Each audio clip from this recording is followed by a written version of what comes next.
বোলপুর শান্তিনিকেতন পৌষ মেলা। এই মেলার ভিতরে থাকে এমন কিছু জিনিস যেগুলি অন্যান্য মেলা থেকে এই মেলাটিকে আলাদা করে। সো সেই সবই তোমরা এই ভিডিওতে দেখতে পাবে। সম্পূর্ণ ভিডিওটা দেখার অনুরোধ রইল তোমাদের কাছে। আশা করছি ভিডিওটা দেখে তোমরা খুবই বেশি মজা পাবে, সাথে সাথে অনেক কিছু নতুন নতুন জিনিসও জানতে পারবে। চলো এই মেলাটা সম্বন্ধে কিছু জিনিস জানা যাক। নাম শুনেই বুঝতে পারবে যে এটা একটা মাসের ওপর ভিত্তি করে একটা মেলা। এই মেলাটা পৌষ মাসের 7 তারিখ থেকে শুরু হয়ে টানা 4 থেকে 5 দিন থাকে। মেলাটি হয় আমাদের কবিগুরু রবীন্দ্রনাথ ঠাকুরের শহর মানে হলো বোলপুর শান্তিনিকেতন। তো মেলাটা সম্বন্ধে তোমাদেরকে মোটামুটি ধারণা দেওয়ার চেষ্টা করলাম। চলো এবারে আমার জার্নিটা শেয়ার করি, মানে হলো মেলার কিভাবে গেলাম, মেলার ভিতরে কি কি দেখলাম, কি কি করলাম ইত্যাদি ইত্যাদি। চ্যানেলে নতুন হলে সাবস্ক্রাইব করে দাও আর ভিডিওটাতে একটা লাইক করে দাও। তো চলো ভিডিওটা শুরু করা যাক।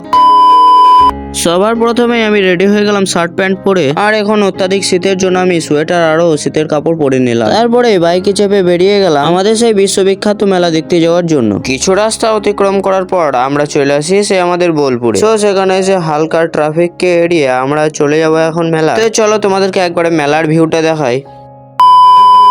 ফাইনালি এখন আমরা মেলার বাইরে মোটরসাইকেল স্ট্যান্ডের কাছে এখানে আমাদের বাইকটা পার্ক করে দিলাম। তারপরে আমরা মেলা ঢুকতেই দেখি প্রথমে এত ভিড়। বিশ্ববিখ্যাত মেলা বলে কথা, এতটা ভিড় হয় স্বাভাবিক। তারপরে আমরা একটু একটু করে এগোতে এগোতে আমরা ফাইনালি জ্যাম থেকে বেরিয়ে চলে আসি। চলো বাকি ক্লিপগুলো তোমাদের সাথে শেয়ার করি। সর্বপ্রথম আমরা নানা ধরনের রাইডসদের কাছে চলে এলাম, কারণ এর সামনে থাকা রাইডগুলিতে ভিডিওর কোয়ালিটি অনেক সুন্দর আছে, যেমনটা তোমরা ভিডিওতে দেখতে পাচ্ছ। এইবারে নতুন রাইড বলতে একটাই রাইড এসেছিল, যেটা হলো সুনামি 360 ডিগ্রি। তোমরা যদি কেউ গিয়ে থাকো তাহলে জানতে পারবে। কিছু ভুলের জন্য সেই ক্লিপটা আমার থেকে ডিলিট হয়ে যায়, তাই তোমাদেরকে দেখাতে পাচ্ছি না। সো তোমরা যদি ওই রাইডটা দেখতে চাও তাহলে স্ক্রিনে থাকা এই নামটা সার্চ করেও পেয়ে যাবে। তারপর গাইস শুনলাম যে ডমিনোজের একটা স্টল লেগেছে, তাই আমরা চলে গিয়েছিলাম পিৎজা স্টল ডমিনোজের কাছে। আর পিৎজা ট্রাই করার পর আমরা চলে গিয়েছিলাম একটা সোয়েটার কিনতে। সো গাইস এখানে প্রচুর দোকান ছিল, কিন্তু কোনোটাই দেখাইতে পারিনি, কারণ গাইস ভিড় এতই ছিল যে ক্যামেরা ধরতে অসুবিধা হচ্ছিল। তো সেখান থেকে আমার একটা সোয়েটার পছন্দ হয়ে যায়, তাই সেটাকে আমি নিয়ে নিলাম এবং আগের গুলোকে প্যাকিং করে নিলাম। আর তখন রাত একটু একটু হচ্ছিল, তাই ভিড়টা একটু একটু কম ছিল। গাইস এই যে সোয়েটারটা আমি পরে আছি এটাই আমি কিনেছিলাম। তারপর আমার বন্ধু একটা সোয়েটার কিনে নেয়, চলো ওটাও দেখাই তোমাদেরকে। তারপরে বন্ধুরা বলে যে খিদে লেগে গেছে, তাই ভাবলাম যে একটু খেয়েই নি। সো আমরা একটা খাবার দোকানে চলে যাই আর সেখানে বসে 3 প্লেট মোগলাইয়ের অর্ডারটা দিয়ে দিই। এই দোকানে লাইটটা ভালো আসছিল, তাই এখানে বড় ক্লিপ নিয়ে নিলাম।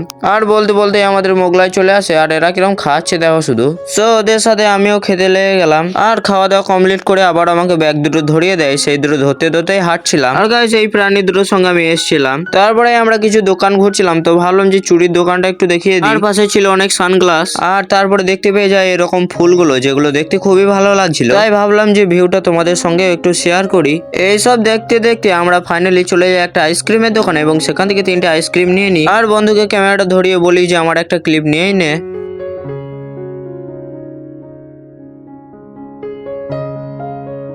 তারপর বন্ধু বলে যে মিল্ক শেকও জীবনে খায়নি, তাই একবার ট্রাই করবে। সো সে 1 glass chocolate milk shake order দিয়ে দেয়। আর সেটা তৈরি হয়ে গিয়েছিল। তৈরি হওয়ার পর দেখতে যতটা ভালো লাগছিল, খেতে ঠিক ততটা ভালো লাগেনি। গাইস এটা কিছু একটা ছিল যেটাতে চোখে সেট করে রিয়েলিস্টিকের মতো ফিল করানো হচ্ছিল। সো গাইস তারপরে দেখতে পেলাম আমরা জল পড়ি। তো গাইস এইসব কিছুই আমার ক্লিপ নয়, কিছুটা বন্ধুদের কাছ থেকে নেওয়া এবং কিছু কিছু ক্লিপ ডাউনলোড করা। এগুলো আমরা দেখেছিলাম, কিন্তু আমাদের ক্লিপ নেওয়া সম্ভব হয়নি। আর এদিকে ছিল একটা ফিশ অ্যাকোয়ারিয়াম, যেখানে দেখানো হচ্ছিল মাছদেরকে, কিন্তু এটা বন্ধ ছিল। সো গাইস রাতের বেলার কিছু ভিউ যেগুলো আমার বন্ধুর ক্যামেরা থেকে নেওয়া। তোমরা যদি ভিডিওটা এত দূর অবধি দেখেছো, তার মানে তোমাদেরকে ভিডিওটা ভালো লাগেছে। ভিডিওটা ভালো লাগলে একটা লাইক করে চ্যানেলটা সাবস্ক্রাইব করে দিও। আর গাইস এই ভিডিওটাতে নাগরদোলাতে কোনো রকম লাইট গুলো অন করা হয়নি, তো কেমন লাগছিল দেখো। আর বিপরীত দিকে এক সাইডে লাইট গুলো অন করা হয়েছিল, সেটা ভালো লাগছিল। তো চলো তোমাদেরকে দিনের বেলায় পৌষ মেলার কিছু ক্লিপ দেখাই।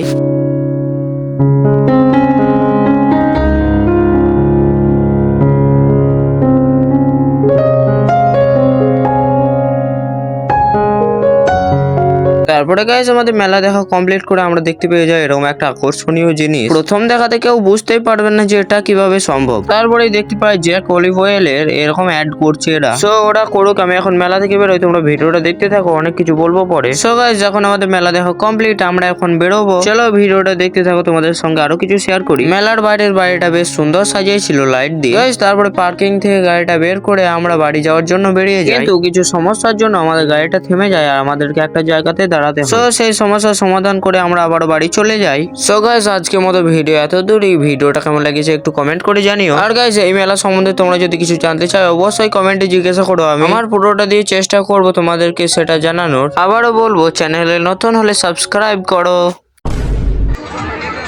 দাঁড়িয়ে দেখো সব খাবে